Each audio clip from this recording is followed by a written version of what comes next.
โดยกับสบายดี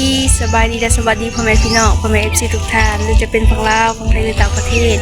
ยินดีต้อนรับเข้าสู่ช่องสองพี่น้องสู่สีเดอร์สบายดีโดยเมื่อนี้กับทางน้องเมกะมาวัดโดยวัดสีส้มสื่นนี่แหละมาแห่พระป่ากับทางเอื่อยหักและกับทางน้องไม้โดยรีมาหากับมาฮอดนี่แล้วก็มาเปิดคลิปแล้วก็มาถ่ายให้พ่อแม่ FC ได้เบิ่งเด้อฝากติดตามเป็นกำลังใจให้น้องเมย์เบิ่งคลิปบ่ขาดโฆษณาโดย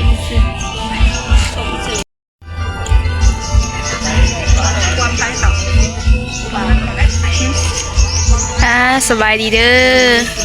อสบายดีคนสวย เด็กนี่ใครอยากเห็นเอื้อยหักเขา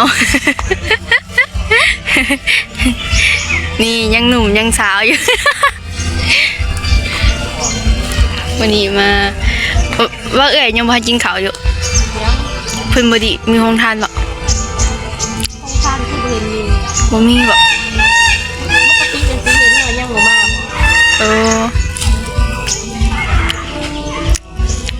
ระวังหิวเขาได้บ่มีหันค่ะ คือเสบียงอาหาร คือเสบียงอาหารไปลองไปคืนไปหลังอยู่เทิงปะ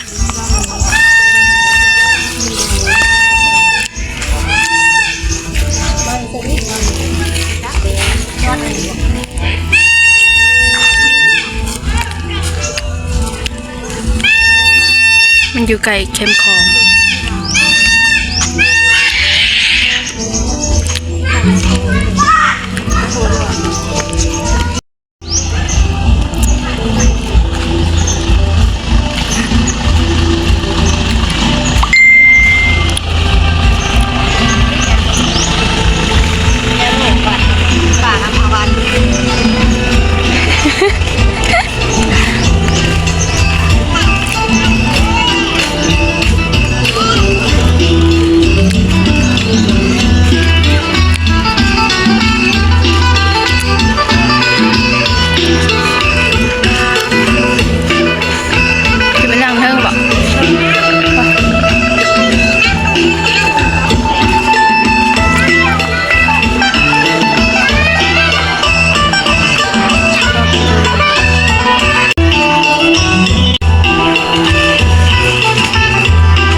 10,000 กีบถึงเอาบ่บัดนี้10,000เลยดอกไม้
แล้วก็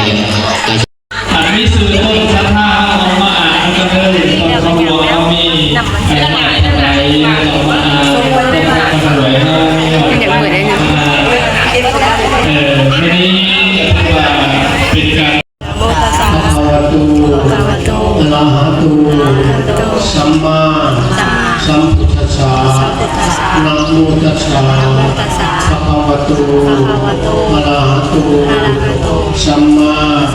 สัมพุทธัสสะนะโมตัสสะภะคะวะโตอะระหะโตสัมมา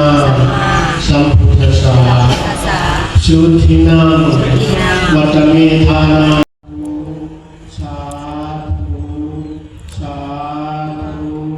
อนุโมทามิ บนคันยังเข้ามาเนี่ยพอไม่น้อย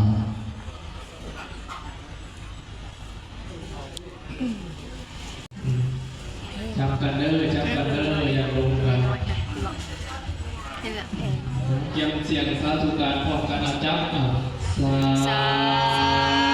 ธุสาธุสาธุอนุโมทามิ